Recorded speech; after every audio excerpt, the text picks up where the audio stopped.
Hello everyone and welcome to The Guts Problem, a video in which I'll be exploring my epic struggle with irritable bowel syndrome. As always, there will be floaters, so without further ado, let's begin. Oh god, I can't believe I just said that. Okay, no, this video isn't going to be about my weird bowel habits. Instead, I'm going to be looking at Morgan taking a shit and exploring why this scene is a sensational moment in Fear the Walking Dead's history. Yeah, I'm not going to be doing that either. So let's just cut the crap. I am going to be going all the way back to the second ever episode of The Walking Dead, Guts, and in this video I'll be talking about what I have named as the Guts Problem for some weird reason, so for real this time, let's begin. The second ever episode of The Walking Dead, Guts is bloody fantastic from start to finish, and I think most of you will agree with me on that.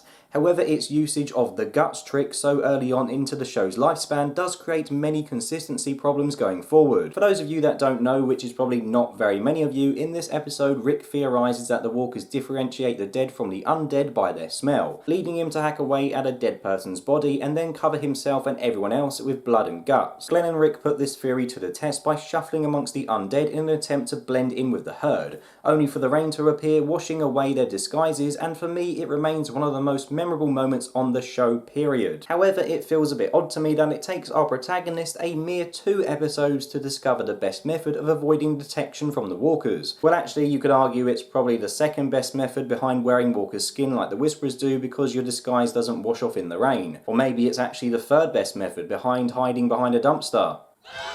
Yeah, alright, I know that joke's overused, leave me alone. The point I'm trying to make is that I think The Walking Dead kind of shot itself in the foot by using this set piece so early, despite how fantastic it may have been. There's been so many situations on the show when characters have found themselves face to face with walkers and in danger, when arguably they could have just been safe if they put a bit of blood on their face. I mean, if it were me and I found out that walker blood meant I could evade the walkers, I'm telling you I'd smear that shit over my face every day like some kind of health lotion or aftershave. La vie est dure et effrayante.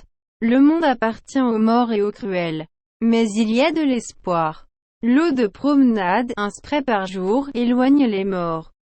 Now this in fact is something that Nick regularly does in Fear the Walking Dead, and it's one of my favourite things about the show before the complete shitstorm that is season 4. Nick regularly bloodies his face and goes on these little adventures by himself because he knows that walkers can't hurt him. Nick's portrayed as this spontaneous young guy, and I like the fact that walker blood lets him feel as if he can go and explore the world. Contrast this to The Walking Dead, in which Rick doesn't use this trick again until season 6 when Alexandria is swamped by the undead, and well, you can see the difference. So the obvious question is then, seeing as Rick and his group have known about this trick for so long, why not use it all the time? Rick and his group have got this epic get out of jail card on them since the start of the show, but just seem to completely forget about it until Alexandria is attacked by the walker herd. Granted, no one really wants to walk around all day wearing a belt made of walker intestines, and maybe this combined with the fact that the rain washed away Glenn and Rick's disguise when they first used it caused them to doubt how reliable this method really was. But personally, in a zombie apocalypse, I would not be taking any chances and I'd be caked in walker blood all day long. I mean, when you think about it, Alexandria and the rest of the community should have cellars filled with units of walker blood in case of an emergency. If a herd breaks into one of the communities, you just get everyone covered in blood.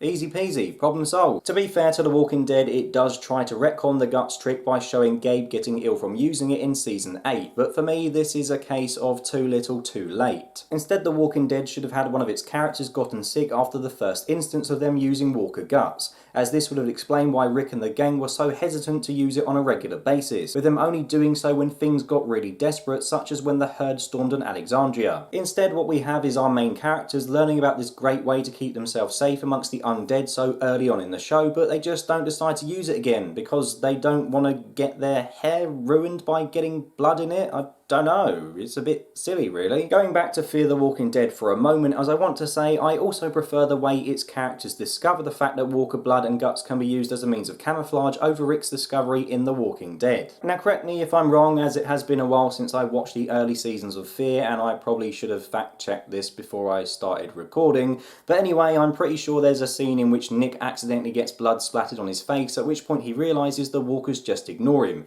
with it then clicking in his head that he can use their blood to to his advantage. Rick, on the other hand, just guesses that walkers can tell the difference between the living and the dead by their smell based on pretty much absolutely nothing. I mean, seriously, Andrea just says to him that the dead have a unique smell, which causes Rick to say that the dead must recognise their own by their smell, so that's how they tell the difference between humans and the undead. Now, this is a pretty big jump in logic to make, and it seems bizarre that Rick would even come to this conclusion. Let me end this rather random video by saying that in no way, shape or form do I think Guts is a bad episode, because as I said earlier, it's bloody fantastic. However, I just think it's kind of amazing that a zombie show pretty much handed its characters an effective method of avoiding them in the second episode. Its second episode, which is pretty much then ignored until 5 years later. Yes, I know how it plays out is true to the comics, and I for one do like the idea that walkers can detect a human by their smell, as this is a unique concept to The Walking Dead. However, I do have to ask the question whether Kirkman sometimes looks back on this and thinks to himself, shit, maybe I showed off the Guts technique just a little bit too early.